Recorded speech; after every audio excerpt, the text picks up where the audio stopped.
The ballroom of the Imperial Embassy blazed with 1,000 candles, their golden light dancing across silk gowns and glittering jewels, casting the entire assembly in an almost celestial glow.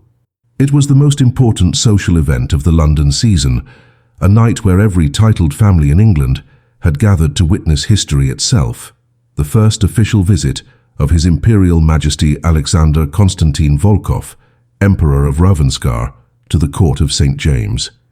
The air hummed with anticipation, with whispered speculation about trade agreements and political alliances, with the rustle of taffeta and the clink of champagne glasses.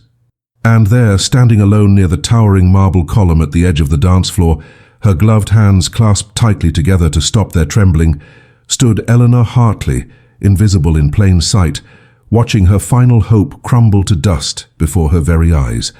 One by one she had approached them. One by one they had turned away. Lord Ashford, whose family estate bordered her father's ruined lands, had looked straight through her as if she were made of smoke. The Marquis of Pemberton, who once danced with her 3 times in a single evening before her family's disgrace, had offered her a cold, thin smile and murmured something about a prior engagement with his card already full, though she could see with her own eyes that his dance card hung nearly empty at his wrist. Viscount Bellingham had actually laughed, a cruel short bark of amusement, before turning his back entirely and walking away without a word. 6 gentlemen in total had refused her, each rejection more cutting than the last. Each one performed with just enough volume and clarity that the ladies standing nearby had noticed, had leaned toward one another with widening eyes, had begun to whisper behind their fans with barely concealed delight at her humiliation. Eleanor could feel the weight of their stares now, heavy as stones upon her shoulders, crushing the last fragile remnants of her dignity. She had known, of course, that tonight would be difficult. She had known that society had not forgiven her father's financial scandal, the bankruptcy that had sent shockwaves through London's merchant class and left 3 prominent families ruined in its wake. She had known that the Hartley name, once respectable if not illustrious, had become synonymous with shame and disgrace. But some foolish, stubborn part of her heart had hoped that perhaps here, at an event of such international importance, the gentlemen of England might remember their manners, might extend to her the simple courtesy of a single dance, might allow her one night to pretend she was still worthy of their world. How naive she had been, how desperately, pathetically naive. The truth crashed over her in cold, merciless waves. She was not merely unfashionable or overlooked or temporarily out of favor. She was marked, tainted, condemned by association to her father's sins, and no amount of quiet dignity or impeccable behavior would ever wash that stain away. The mothers clutched their daughters closer when she passed, as if poverty and scandal were contagious diseases transmitted through proximity. The young men smirked and whispered, making her the subject of their cruel jests, their laughter following her like a pack of hunting dogs. Even the servants seemed to look at her with pity, that most unbearable of all emotions, their eyes sliding away from hers as if they could not bear to witness her degradation.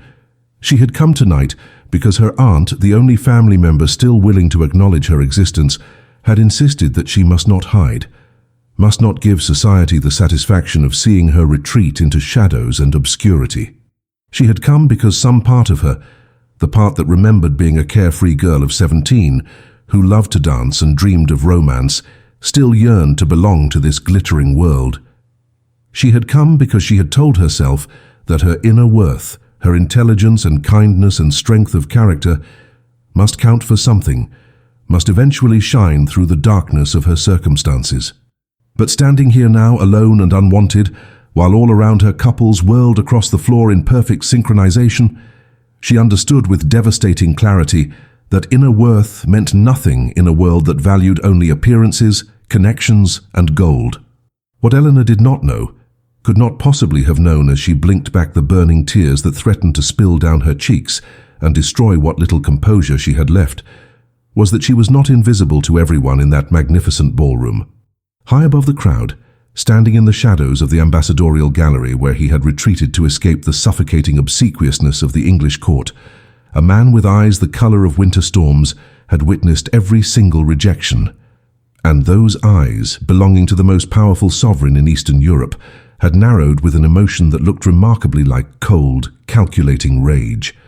The scandal that had destroyed the Hartley family had erupted like a volcanic explosion exactly 18 months prior, on a grey November morning that Eleanor would remember for the rest of her life.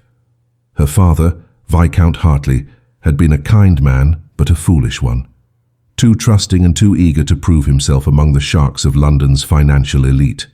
He had invested the family's entire fortune, along with funds borrowed from 3 other titled families, into a shipping venture that his business partner had sworn would triple their wealth within a year. The partner had disappeared overnight with every penny, leaving behind nothing but empty warehouses and forged documents. Within a week, the creditors had descended upon Hartley House like locusts, stripping it of everything valuable, from the silverware to the paintings that had hung in the gallery for 4 generations. Eleanor had watched her world disintegrate with terrifying speed. Her father, broken by guilt and shame, had suffered an apoplectic fit and died within a month of the scandal breaking, leaving her and her mother with nothing but debts and a reputation in tatters. Her mother, always fragile, had retreated into laudanum and silence, eventually going to live with a distant cousin in Bath who had grudgingly taken her in out of Christian duty. Eleanor herself had been saved from complete destitution only by her Aunt Millicent, her late mother's elder sister, a widow of modest means who lived in a small townhouse in an unfashionable quarter of London.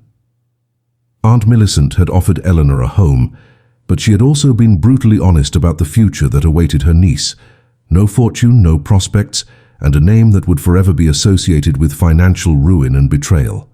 For those 18 months, Eleanor had lived in a strange sort of limbo, neither fully in society nor completely cast out of it.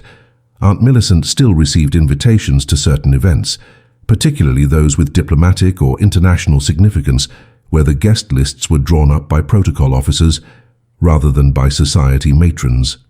Tonight's ball had been one such event, and Aunt Millicent had insisted that Eleanor accompany her, arguing that exposure to foreign dignitaries might open doors that the English aristocracy had slammed shut.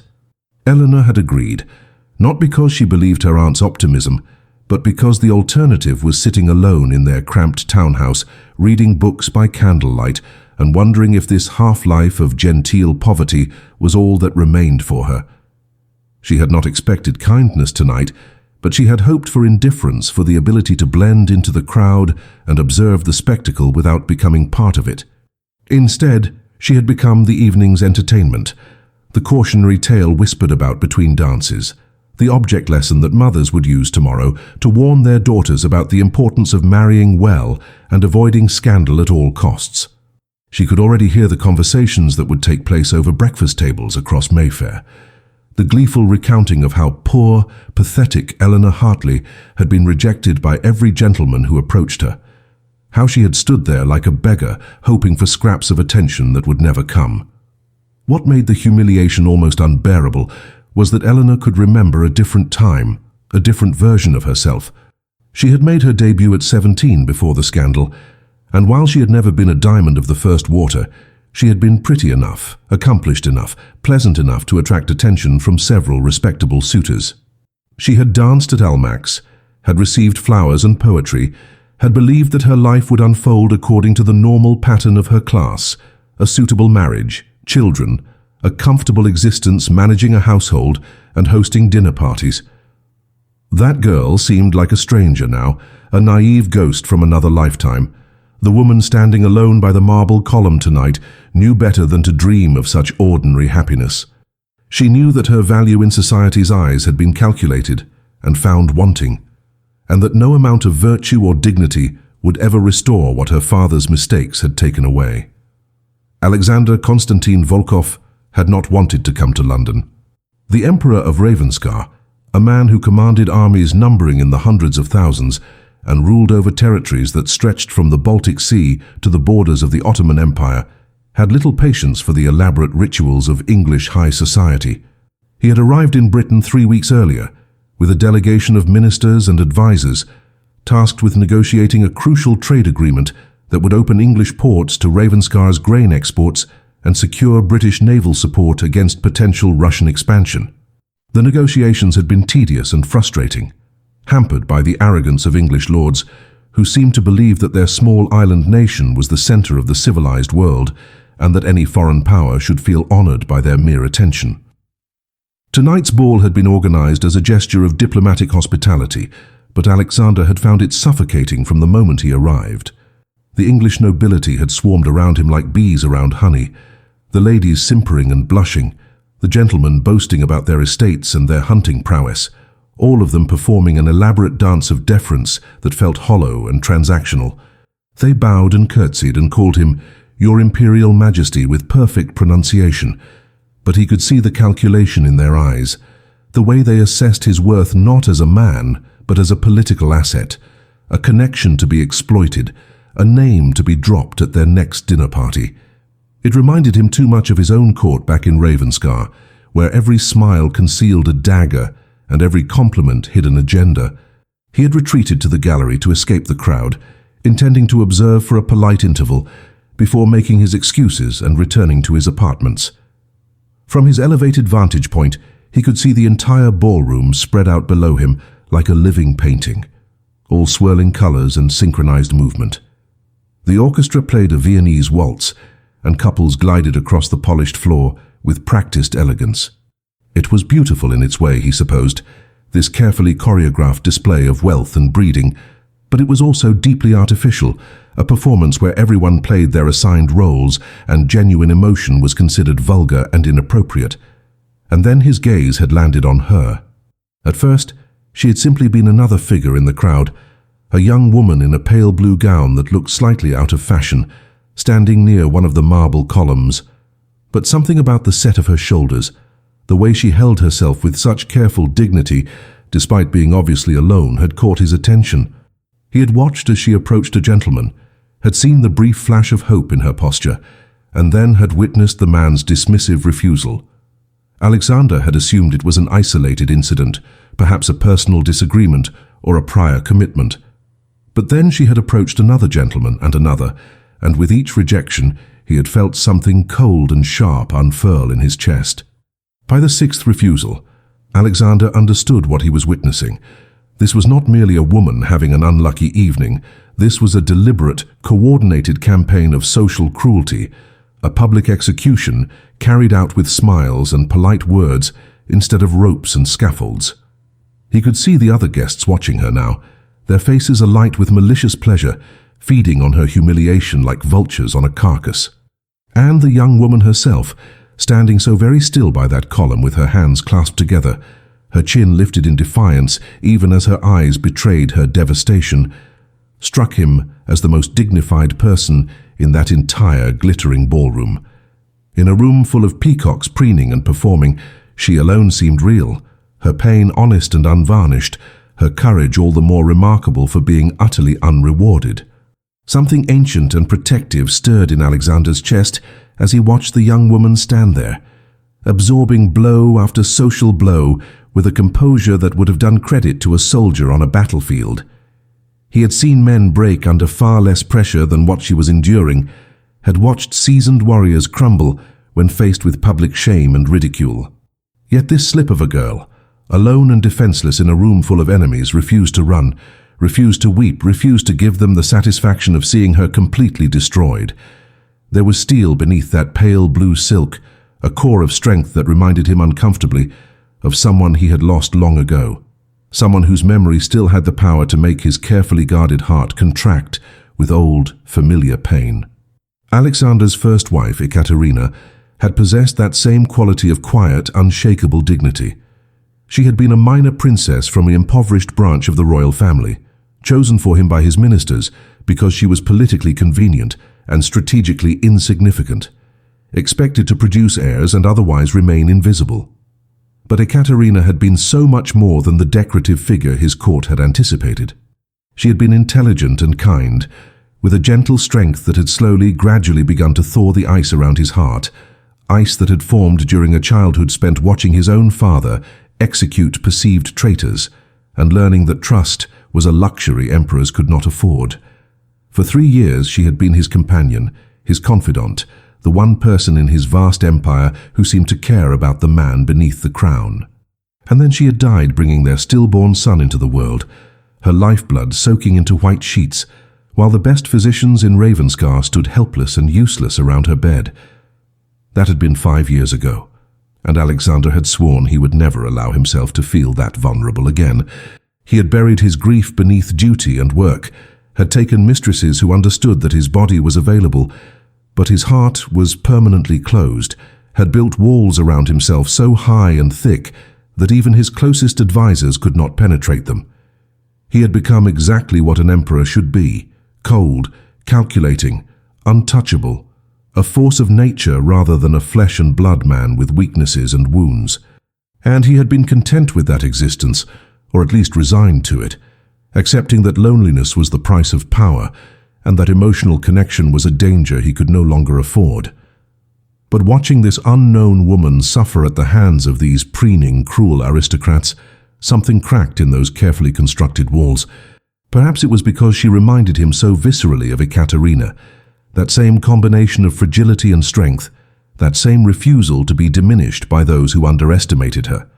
Perhaps it was simply that he had spent 3 weeks among the English nobility and found them to be almost without exception shallow and self-serving, and seeing them attack someone who was clearly their moral superior ignited a rage he had not felt in years. Or perhaps most dangerously of all, it was because something in her solitary dignity called to something in his own carefully hidden loneliness, recognizing a kindred spirit across the vast gulf of the ballroom. Whatever the reason, Alexander made a decision in that moment that would alter the course of 2 lives and send shockwaves through the diplomatic landscape of Europe. He would not allow this evening to end with her humiliation. He would not permit these English lords to destroy her simply because they could, simply because cruelty to the vulnerable was apparently an acceptable form of entertainment in their glittering, hollow world. He was Alexander Konstantin Volkov, Emperor of Ravenscar, and when he chose to act, nations trembled. Surely he could manage to rescue one lone woman from the petty tyranny of London society. He did not yet know her name, did not know her story, did not understand why she had been singled out for such treatment. But he would learn. And then he would do what emperors do best. He would remake the world to suit his will.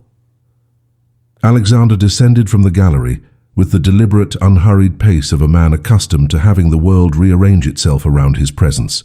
His senior advisor, Count Dmitry Volkonsky, immediately materialized at his elbow, concern etched across his weathered features as he took in the emperor's expression, that particular set of the jaw that every member of the Ravenscar court had learned to recognize as a harbinger of imperial decree.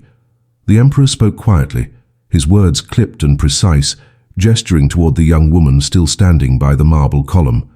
Within moments, Count Volkonsky had discreetly summoned one of the English protocol officers, a nervous young man who nearly tripped over his own feet in his haste to answer the summons from the most important guest at the entire affair. The protocol officer, when pressed for information about the lady in the pale blue gown, had hesitated only briefly before the weight of imperial expectation loosened his tongue.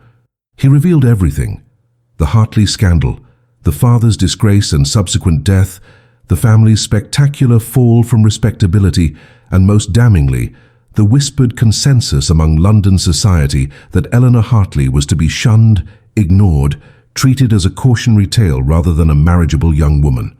The officer had delivered this information with a tone that suggested he expected the emperor to thank him for the warning, to appreciate being steered away from association with someone so thoroughly tainted by scandal. Instead, Alexander had dismissed him with a curt nod and turned to Count Volkonsky with instructions that made the older man's eyes widen in alarm and something close to disbelief. Eleanor, still standing by her column and seriously considering the possibility of simply leaving the ball despite the scandal such an early departure would cause, became aware of a sudden shift in the atmosphere around her. The conversations nearby had stopped mid-sentence. The laughter had died away. A stillness had fallen over her section of the ballroom, the kind of charged silence that precedes either disaster or miracle. She looked up from her contemplation of the marble floor to find that a path had somehow cleared between her position and the center of the room, and walking toward her down that path, with every eye in the ballroom fixed upon him in various states of shock and speculation, was the Emperor of Ravenscar himself. Eleanor's first coherent thought was that there had been some terrible mistake, that he was walking towards someone else and she simply happened to be in his line of trajectory. But as he drew closer, his winter storm eyes locked directly on hers with an intensity that made her breath catch in her throat. She understood with a jolt of pure, disbelieving terror that she was indeed his destination. Her second thought was that she must have committed some terrible breach of protocol, some unknowing offense against his imperial dignity, and he was coming to publicly rebuke her, to add his condemnation to the evening's already overwhelming tally of humiliations. She considered fleeing, actually took a half-step backward, but pride and the certain knowledge that running would only make everything infinitely worse kept her frozen in place. He stopped directly in front of her, close enough that she could see the fine embroidery on his military uniform, the way the candlelight caught the gold braid and made it shimmer like captured sunlight. He was taller than she had realized from seeing him across the room, and there was something almost predatory in the way he studied her face, as if he were cataloguing every feature, every emotion that flickered across her carefully maintained mask of composure. And then in accented but perfectly clear English, he spoke words that Eleanor would remember for the rest of her life, words that fell into the shocked silence of the ballroom like stones into still water, sending ripples of consequence that would reach far beyond that single glittering evening. He asked, with the formal courtesy of his rank, but with an underlying warmth that seemed to wrap around her like an unexpected embrace, if she would do him the very great honor of dancing the next waltz with him, as he found himself quite alone in this beautiful but overwhelming gathering, and would be most grateful for the companionship of someone who understood what it meant to stand apart from the crowd. Eleanor could not speak. Her voice had abandoned her entirely, fled somewhere beyond reach, leaving her capable only of the smallest nod of acquiescence as the most powerful man in the ballroom extended his hand toward her with the patient expectation of someone accustomed to being obeyed. She placed her trembling fingers in his, felt the warmth of his palm through their gloves, and allowed him to lead her onto the dance floor as the orchestra, seeming to sense the momentousness of the occasion, struck up a new waltz. Behind them, she could hear the explosion of whispers, the sharp gasps of shock, the frantic rustling of fans and programs, as every person in that vast room craned their necks to witness the impossible spectacle unfolding before them. The Emperor of Ravenscar, who had politely declined to dance with the daughters of 3 dukes and a marquess, was waltzing with the disgraced Eleanor Hartley. The music swelled around them as Alexander guided her into the first turn, with a skill that spoke of years of court training and diplomatic balls. Eleanor had always been a competent dancer, had loved the feeling of moving to music before scandal had made every social gathering an ordeal to be endured, but dancing with the Emperor was an entirely different experience.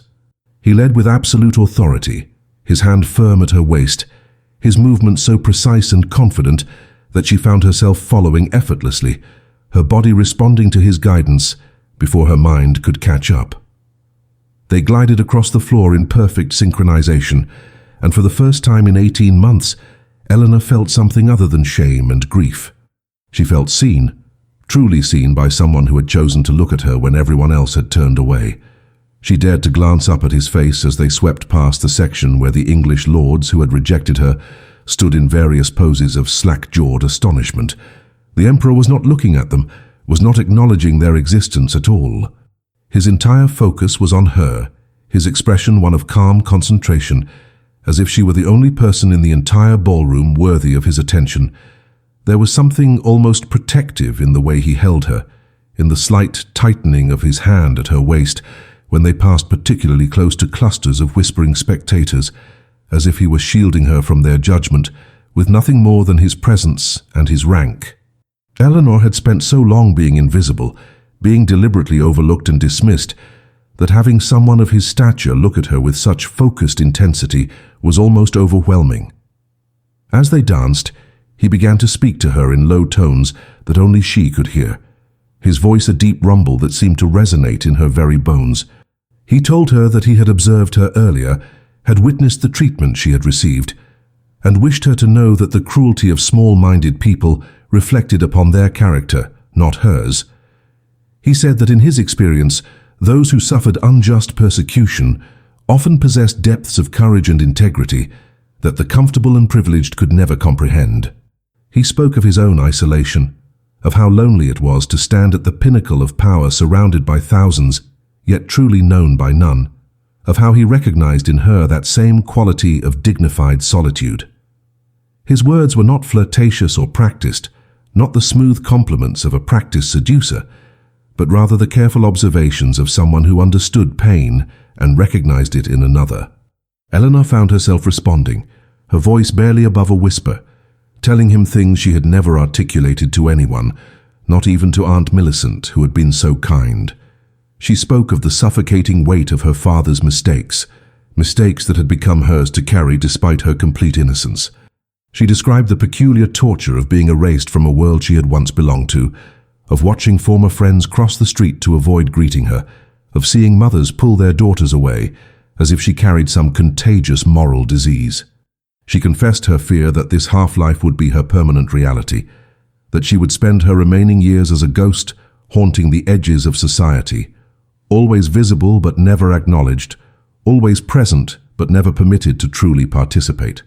And as she spoke, feeling the steady pressure of his hand guiding her through the waltz, she experienced something she had almost forgotten, the profound relief of being heard without judgment, of having her suffering acknowledged as real and undeserved, rather than dismissed as the natural consequence of her family's sins.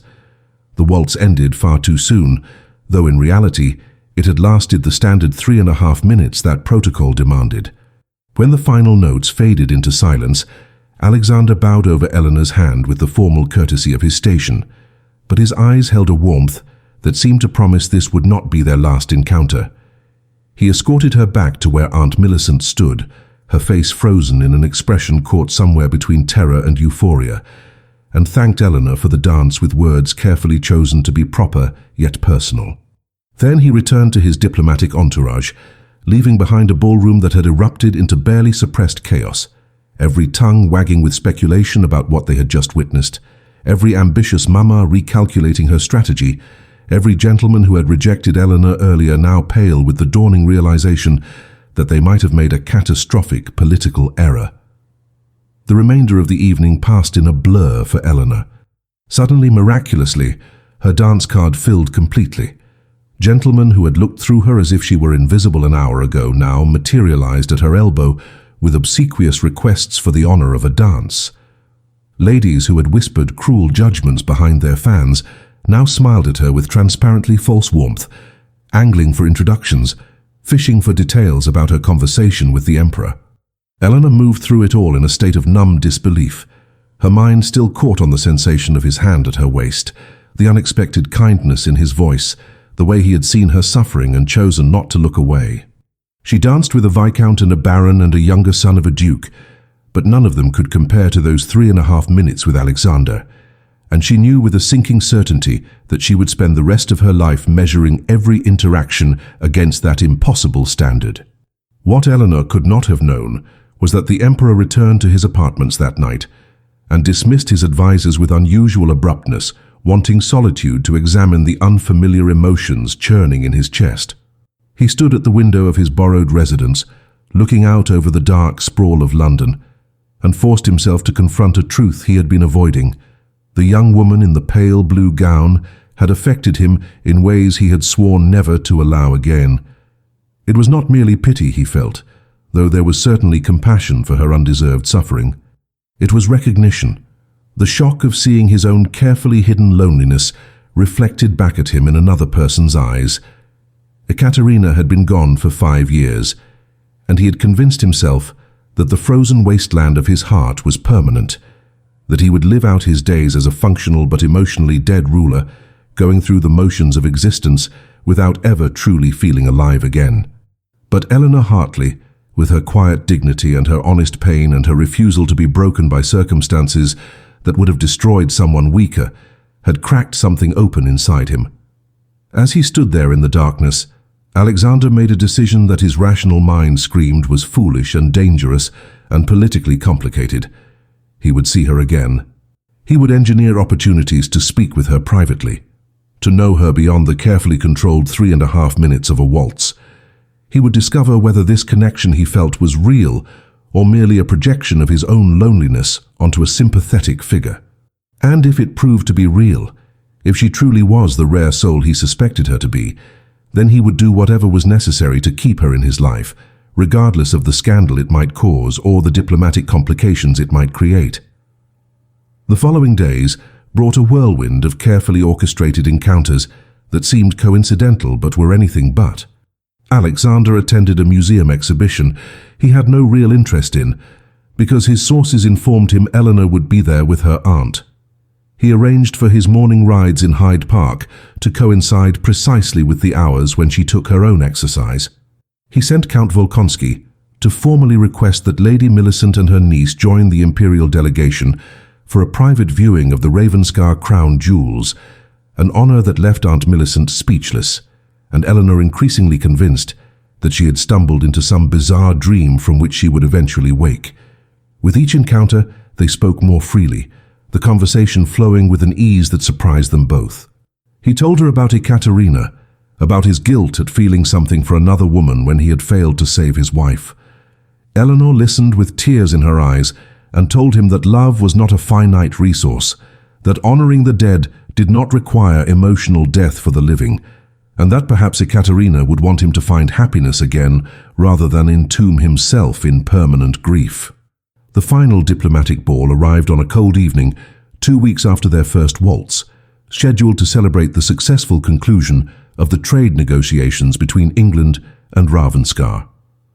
The agreement had been signed that very afternoon in a ceremony attended by members of Parliament and the royal family, a triumph of diplomacy that promised prosperity for both nations.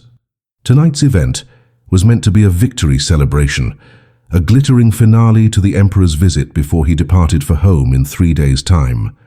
Eleanor had been personally invited by Imperial Command, a gesture that had sent shockwaves through London society and prompted furious debate about whether the Emperor's obvious interest in the disgraced Hartley girl constituted a harmless flirtation or something far more serious and politically significant. She arrived with Aunt Millicent, wearing a new gown in deep emerald silk that her aunt had somehow procured, though Eleanor suspected the Emperor's staff had quietly arranged for its creation and delivery. The ballroom that night was even more magnificent than it had been at the first embassy gathering, decorated with both English roses and the silver winter roses that were the symbol of Ravenscar's imperial house.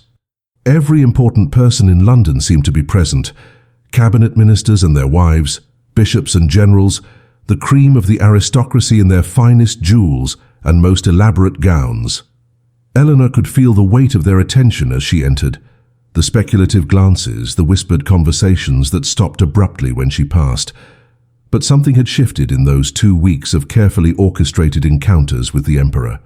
She no longer felt quite so crushed by their judgment, no longer believed that their opinion of her defined her worth. Alexander had shown her what it felt like to be valued for her mind and her character rather than her social connections, and that gift had armored her against the worst of their cruelty. The evening proceeded with speeches and toasts, diplomatic pleasantries exchanged between the English hosts and the Ravenscar delegation. Eleanor stood near the edge of the crowd, watching Alexander in his full imperial regalia, medals and orders glittering on his chest, looking every inch the powerful sovereign he was. He gave a speech thanking England for its hospitality and expressing hope for a long and prosperous alliance between their nations. But as he spoke, Eleanor noticed something odd. Several of the English lords who had negotiated the treaty were smirking, exchanging glances that spoke of some private joke, some shared knowledge that made them look insufferably pleased with themselves. Her stomach tightened with an instinctive sense of wrongness, though she could not have explained what exactly troubled her about their expressions. The truth revealed itself moments after the Emperor concluded his remarks. Lord Ashford, the same man who had been the first to reject Eleanor's request for a dance 2 weeks prior, stepped forward with the oily confidence of someone who believed himself untouchable. He raised his glass and proposed an additional toast, ostensibly to celebrate the new treaty, but phrased in language so carefully constructed that it took Eleanor a moment to understand the insult embedded within his flowery words. He spoke of England's generosity in opening its ports to foreign grain, of the civilizing influence of English culture on less refined nations, of the importance of maintaining proper standards and associations, even in the pursuit of commercial advantage. The message was clear to everyone in that room. England had done Ravenskar a favor by agreeing to trade, and the Emperor should remember his place and not presume too much familiarity with his betters, particularly not by elevating the socially unacceptable through his inappropriate attention. The silence that followed Lord Ashford's toast was absolute and terrible. Eleanor watched as Alexander's expression transformed from diplomatic pleasantness to something cold and dangerous, the mask of the polite foreign visitor falling away to reveal the absolute ruler beneath. He set down his champagne glass with deliberate care, the small clink of crystal against marble, somehow audible in that frozen moment. Then he spoke, and his voice carried to every corner of the ballroom with the kind of authority that made hardened soldiers snap to attention and made courtiers remember that emperors held the power of life and death over millions. He thanked Lord Ashford for his illuminating words, which had clarified certain misunderstandings about the nature of their newly formed alliance. He announced that upon reflection, he found he could not in good conscience sign a treaty with a nation whose nobility demonstrated such profound discourtesy and such questionable judgment of character. The treaty, therefore, would be void as of this moment, unless certain conditions were met, conditions that would demonstrate England's true commitment to respectful partnership rather than arrogant condescension. The ballroom erupted into chaos. Cabinet ministers began speaking over each other in urgent, panicked tones. The English diplomats who had spent weeks negotiating the treaty looked as if they might faint from the shock of watching their carefully constructed agreement crumble in real time. Lord Ashford himself had gone pale, his earlier smugness evaporating as he began to comprehend the magnitude of his miscalculation. But Alexander was not finished. He raised one hand, and such was the force of his presence that the entire assembly fell silent immediately, every eye fixed upon him as he stood there in the center of the ballroom like a figure carved from ice and iron, beautiful and terrifying in equal measure. He spoke then of respect, of how true alliances were built not on commercial advantage, but on mutual honor and recognition of worth. He said that in his 2 weeks in London, he had observed much about English society, and while he had found much to admire in its institutions and its history, he had also witnessed a troubling tendency to confuse social position with moral value, to mistake inherited wealth for inherent superiority. He noted that some of the finest qualities he had encountered during his visit, the greatest dignity and strength of character, had been found not among the titled and privileged, but in those whom society had chosen to overlook and diminish. And then, in words that would be repeated in drawing rooms and gentlemen's clubs across England for years to come, he made his position devastatingly clear. Alexander turned to face Eleanor directly, his gaze finding hers across the expanse of shocked, silent humanity that separated them.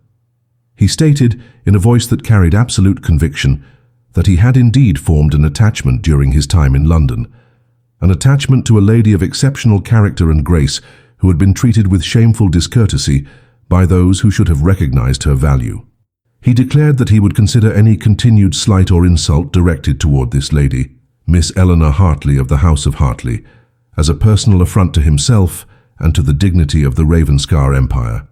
Furthermore, he announced that the trade treaty would be reinstated and signed only upon the fulfillment of one simple condition, that he be granted the honor and privilege of dancing with Miss Hartley at this very ball before this very assembly, and that at the conclusion of that dance he be permitted to ask for her hand in marriage, without interference or objection from any party present.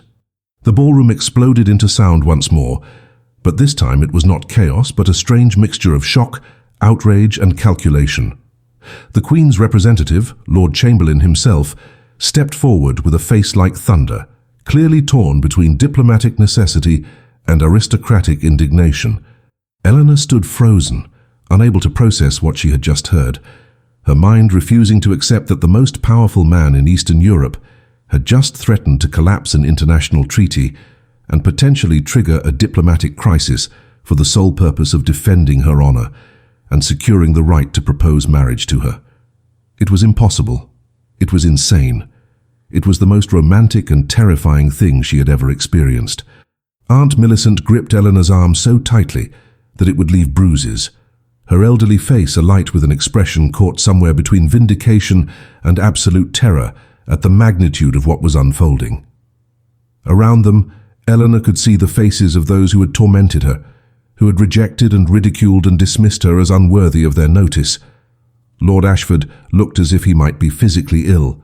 The ladies who had whispered cruel gossip behind their fans now stared at her with expressions of dawning horror as they realized they had made an enemy of the future Empress of Ravenscar. The mothers who had pulled their daughters away from association with the tainted Hartley name now looked as if they wished they could reverse time itself and undo their contemptuous treatment of the woman who might soon hold more power and influence than any of them could dream of possessing. The Lord Chamberlain, faced with the choice between offending the Emperor and watching England's most important trade agreement of the decade dissolve into nothing, made the only decision political necessity would allow. He announced, in a voice that shook with barely suppressed fury, that His Imperial Majesty's request was most graciously granted and that the Assembly would be honoured to witness such a historic moment. The orchestra, sensing the weight of the occasion, immediately struck up a waltz, the same melody they had played 2 weeks earlier at the first embassy ball, and Alexander, moving with the unhurried confidence of a man who had just reshaped the political landscape of two nations through sheer force of will, crossed the ballroom to where Eleanor stood trembling beside her aunt. He extended his hand to her, and in that gesture was a question that went far beyond a simple invitation to dance. Eleanor looked up into his face, into those winter storm eyes that had seen her worth when no one else would, and understood with perfect clarity what he was offering her. Not merely marriage, not merely escape from poverty and social disgrace, but something infinitely more precious, a partnership built on mutual recognition and respect, a life where she would be valued for who she truly was rather than dismissed for circumstances beyond her control. She placed her hand in his, felt the now familiar warmth of his touch, and allowed him to lead her onto the dance floor as every person in that magnificent ballroom watched in stunned, breathless silence. They danced as if they were alone in the universe, moving together with a synchronization that spoke of something deeper than practiced steps and musical timing. Alexander held her as if she were infinitely precious, his hand at her waist both protective and possessive, his gaze never leaving her face. Eleanor felt tears sliding down her cheeks, but they were not tears of shame or grief as they had been so many times over the past 18 months. These were tears of relief, of vindication, of the overwhelming joy that comes from being seen and chosen and treasured after so long being invisible and rejected and dismissed. She had endured the worst that society could inflict upon her, had maintained her dignity through humiliation after humiliation, and now, impossibly, miraculously, she was dancing in the arms of an emperor who looked at her as if she were the only woman in the world worth seeing. When the music ended, Alexander did not immediately release her.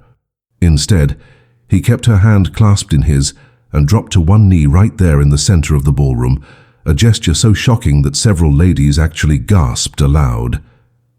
An emperor did not kneel to anyone ever, yet here he was, the most powerful sovereign in Eastern Europe, kneeling before the disgraced daughter of a bankrupt viscount. He asked her, in words intended for her ears, but spoken loudly enough that the entire assembly could hear, if she would consent to become his empress, to share his throne and his life, to allow him the honor of spending his remaining days proving himself worthy of her extraordinary character and courage. He promised her that she would never again be invisible, never again be dismissed, never again have to endure the cruelty of small-minded people who could not recognize true worth when it stood before them. Eleanor's voice, when she finally found it, was steady and clear despite her tears.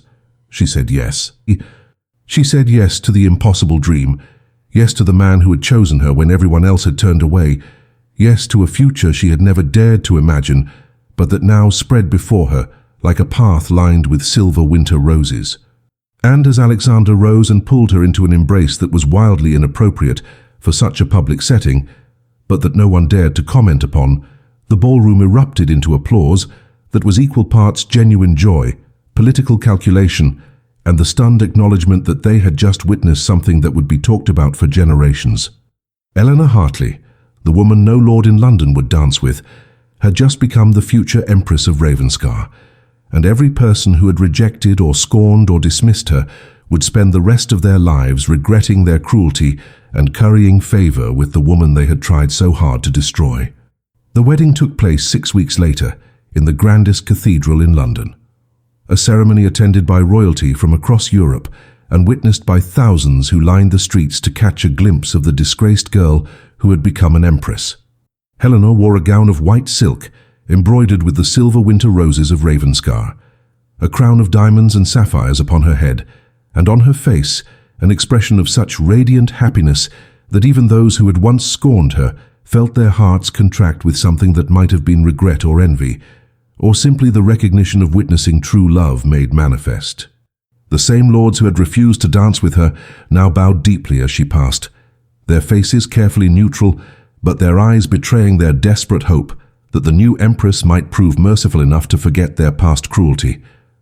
Eleanor acknowledged them with the gracious nod of someone who had learned that the best revenge was not cruelty returned, but success achieved, dignity maintained, and a life well lived. The journey to Ravenscar took 3 weeks, and when Eleanor first saw the imperial palace rising above the winter landscape, like something from a fairy tale, all golden domes and soaring spires, she felt a sense of homecoming she had never experienced, even in the England of her birth. Alexander had not lied when he promised she would never be invisible again. As empress, she was revered and celebrated, her intelligence and kindness winning over even the most skeptical members of the Ravenscar court. She established schools for poor children, funded hospitals, and became known throughout the empire as a champion of those whom society overlooked, never forgetting what it felt like to be dismissed and diminished. And in the private moments, away from the ceremonies and the state dinners and the endless responsibilities of ruling, she and Alexander built a marriage that was everything she had once believed impossible. A partnership of equals, a love built on mutual respect and genuine affection, a daily choosing of one another that made even the hardest days worthwhile. 2 years after their wedding, Eleanor gave birth to a son, a healthy boy with his father's storm-grey eyes and his mother's gentle smile, an heir to the Ravenscar throne who would grow up hearing the story of how his mother's quiet courage had won an emperor's heart. Alexander held his wife's hand through the difficult labor, refusing to leave despite the physician's scandalized protests, and when he finally held his son for the first time, Eleanor saw tears streaming down his face as he whispered thanks to both her and to Ekaterina's memory for giving him the courage to love again. The imperial family became a symbol of hope throughout Ravenscar, proof that even the most wounded hearts could heal, that second chances existed for those brave enough to seize them, that love could indeed conquer the barriers of class and circumstance and past pain. Back in London, in the drawing rooms and ballrooms where Eleanor had once been systematically destroyed, her name was now spoken with a mixture of awe and rueful regret. Lord Ashford had lost his position in the government, his political career permanently damaged by his catastrophic miscalculation at the final embassy ball. The ladies who had whispered cruel gossip now told revised versions of history in which they had always recognized Eleanor's special qualities and had never participated in her ostracism. The gentlemen who had refused to dance with her now claimed they had been prevented by circumstances from pursuing her acquaintance, conveniently forgetting their sneers and their laughter at her expense. None of them received invitations to visit the Ravenscar court, and none of them would ever have the opportunity to apologize or make amends, because Eleanor, in her magnificent new life, had simply moved beyond them entirely, had stepped into a world so far above their petty cruelties that they could no longer touch her, even if they tried. And so, dear listener, as we come to the end of Eleanor's remarkable journey from invisible outcast to beloved empress, perhaps you might take a moment to reflect on the truth her story reveals. In your own life, there may be times when the world tells you that you are not enough, when doors slam in your face, when those who should recognize your worth choose instead to dismiss or diminish you. Remember Eleanor standing by that marble column, alone and humiliated but unbroken, maintaining her dignity even when it seemed that dignity was all she had left. Remember that your value does not depend on whether others have the wisdom to see it. that your worth is inherent and unchangeable regardless of how society chooses to treat you.